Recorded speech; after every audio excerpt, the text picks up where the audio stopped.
comes in the Hadith about fasting in Riyadh al-Salihin.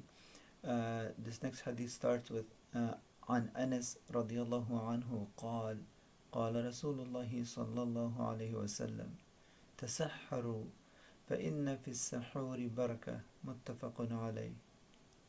Anas radiallahu anhu narrated that the Messenger of Allah sallallahu alayhi wasallam said, eat suhoor, because in the suhoor there is a blessing. Narrated by Al-Bukhari and Muslim. The suhoor, most of us probably already know what it is. It's the pre-dawn meal, what Muslims eat before the time of the first prayer comes in. And it's there, and it's connected to fasting, where whenever we're fasting we eat the suhoor, because as soon as the time of prayer comes in, we are not allowed to eat or drink anything more after that, and that continues until sunset is the next time that we can eat or drink. So for the suhoor, the Prophet ﷺ over here says that do not leave it, because a lot of times some people just say, you know what, it's just one day of fasting, a few hours, anywhere from 10, 12, or 17 hours a day. I can deal with it. I don't need water or food. I'm fine. I don't need to eat the suhoor. Or other people have the mindset, I'm just fasting is good for me, and I could really use a diet. The less I eat, the better. So take out suhoor also from my day. But in reality, suhoor is far more than just that. First of all, physically it is better for us, because one, we're able to, even though if we can handle it, we're able to maintain a certain level of energy. And the energy, we need that, because we don't want to just have our days, our fasting days, just be filled with sleep. Oh, I'm tired, I'm hungry, I can't do anything, I'm just going to sleep all day, or just do very little, because we don't have the energy to. Sometimes we're just so thirsty, we just open up the Quran and we're just like, oh, and we can't read it, and we're just like, okay, you know what, I'll just take some sleep. Or I'm so hungry, I can't even think. And we just become, have very little energy for the day to do deeds, to do good deeds for Allah subhanahu wa ta'ala. So we always want to make sure that we have enough energy to be able to not just not eat or drink in that day, but to able to not eat and drink and do a lot of good deeds within that day. That's where the real virtuous part of Ramadan comes. That the shaitan has no influence on us. Jannah, Jannah, the doors are open. Jahannam, the doors are locked.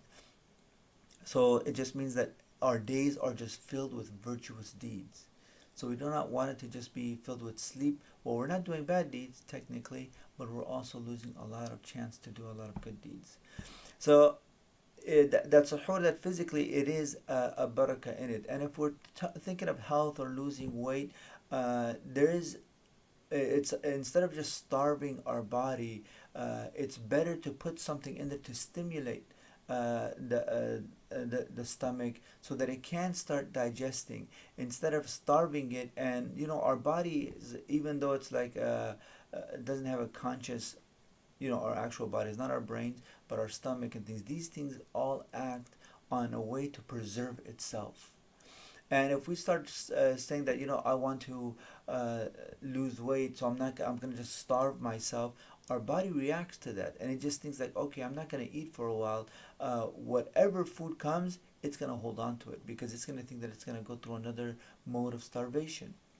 And that is very detrimental to our health, physical health. But if we eat a little bit, stimulate a little bit, then not eat for a while, then eat again, then not eat for a while, this is the way that the body can actually start losing weight, because it says, okay, I'm getting food every so and so, I can prepare for that, and while we do a little bit of exercise on the side, then we're actually starting to stay healthy, at the same time lose the weight that we want. So regardless of what it is, physically in the suhoor, there is this barakah in there that we should always make it a part of it. Now, where does the barakah go away? Is when we start making waste. We don't want to take something that has barakah in it, like suhoor, and then waste it. And how do we waste it? By filling ourselves to a point where I'm just like, oh man, I can't do anything. Because it just like anything in this life, there's this point where you can go and you reach a peak, and then after that peak it starts to go down and it stops being beneficial. So we can eat, And when we reach close to this peak, we should stop. And the Prophet ﷺ lets us know what that peak is. He says, when you don't ever fill your stomach and only eat enough to straighten yourself out. According to the Prophet ﷺ, that's the peak. And if you ever have to fill your stomach, don't do it, but if you ever have to, then make sure a third of it is for food, a third of it is for water, and a third of it is for air. Meaning that even then you should not completely be filled with just food in your stomach. That weight of just 5 pounds of food or whatever it's eating is just there, sitting there in the stomach, and the stomach's just now tiring itself out to get digest all of that, and you're just going to be in this state of food coma, where it's going to be like, no, I just got to go pray Fajr and go over to sleep, and it doesn't become productive.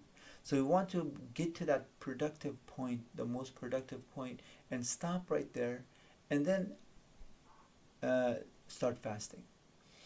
Or even if we're not fasting, the same thing when we're just eating 2-3 times a day or whatever our meal habits are, we want to always reach that point and stop right there. So we don't want to physically make israf. Israf is to waste, to make waste by eating so much that we waste our bodies. We waste the potential that our body has. So that's physically how we make the suhoor.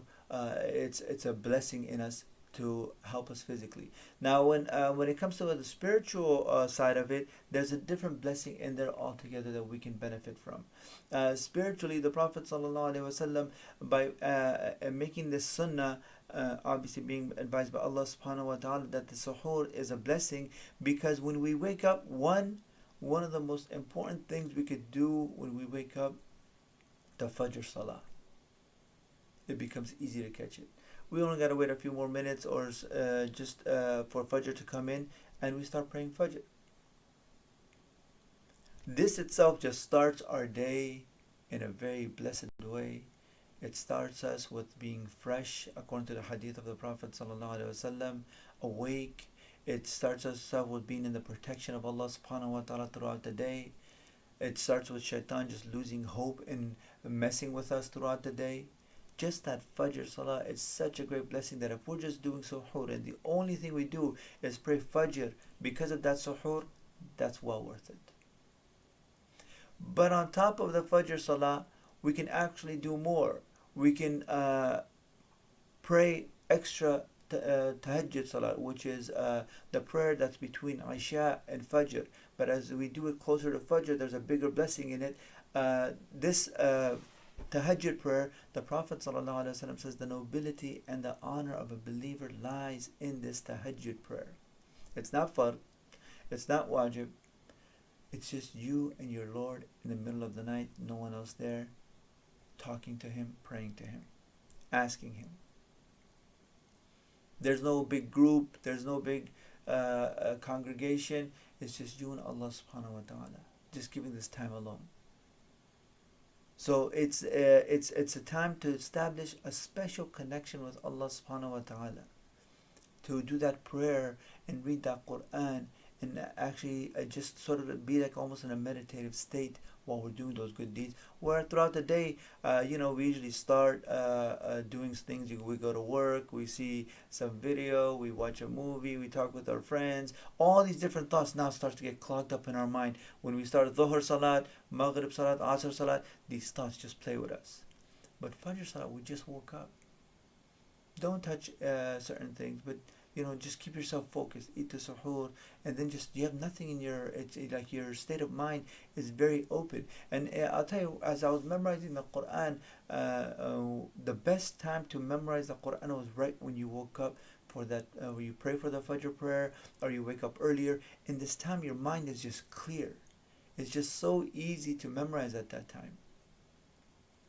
So the same way, it's so clear that when you pray that Fajr Salat, as long as, again, you're not depriving yourself, because, nowadays we have this habit of staying awake till 2-3 in the morning, and then we want to pray Fajr, and then if you're not depriving yourself and you're actually able to deal with that, then it's okay. But if you're depriving yourself and your Fajr, you're falling asleep, then that's something that you need to minimize and maybe go to sleep earlier so that you can wake up for Fajr and just have this beautiful Salah between you and Allah subhanahu wa ta'ala. And then the last thing that I'll add, the barakah that comes is in our dua. In a hadith, the Prophet ﷺ says, in this part of the night, Allah subhanahu wa ta'ala says, who's going to ask me for something so I can give it to him? Who will ask me for forgiveness so I can forgive them? Who will ask me for food so I can feed them? Who will ask me for clothes so I can clothe them? And in any way, this is the time where if we ever need anything in life, forgiveness, paradise, easy life, something, blessing, mercy for ourselves, for our family, for our friends, guidance for our family, for ourselves, guidance for mankind. Every single dua that we have, this is one of the best times to make that dua. To call on Allah subhanahu wa ta'ala right after Suhoor, before Fajr, and you just talk to Him. It will establish a connection between that person and Allah subhanahu wa ta'ala in a different way, where we're no longer just sort of saying things that we might not know what it means. We're actually talking to Allah subhanahu wa ta'ala in our own tongues. And just normally speaking to Allah subhanahu wa ta'ala in a humble way, asking and begging for something. So it will do that, and then second, the connection just becomes stronger and stronger, where our faith, because of that dua, increases. So this is all from what? From just a pre-dawn meal that we decide, you know what, I'm going to wake up before Fajr by a few minutes, and I'm going to eat this pre-dawn meal, and I will, after the pre-dawn meal, I'll just do some quick salat or quick prayer or read some quick Quran and talk to Allah subhanahu wa ta'ala for a bit. Then the time of Fajr comes in and we go pray Fajr salat. So that's why the Prophet ﷺ, when he says something is blessed, then that's something that we have to understand that it's no joke, or that we can really take a great amount of blessings, both physically and spiritually, and maybe if we can find out emotionally, mentally, how it really, the suhoor can benefit us in that moment, where we don't want to let it go, because it's a great blessing that will just go away from us, and then Ramadan will pass, and we will not even build that habit to be able to do that after Ramadan. We ask Allah subhanahu wa ta'ala to make it easy for all of us. We ask Allah subhanahu wa ta'ala to forgive us for all of our shortcomings. Jazakumullahu khairan. Wassalamu alaikum wa rahmatullahi wa barakatuh.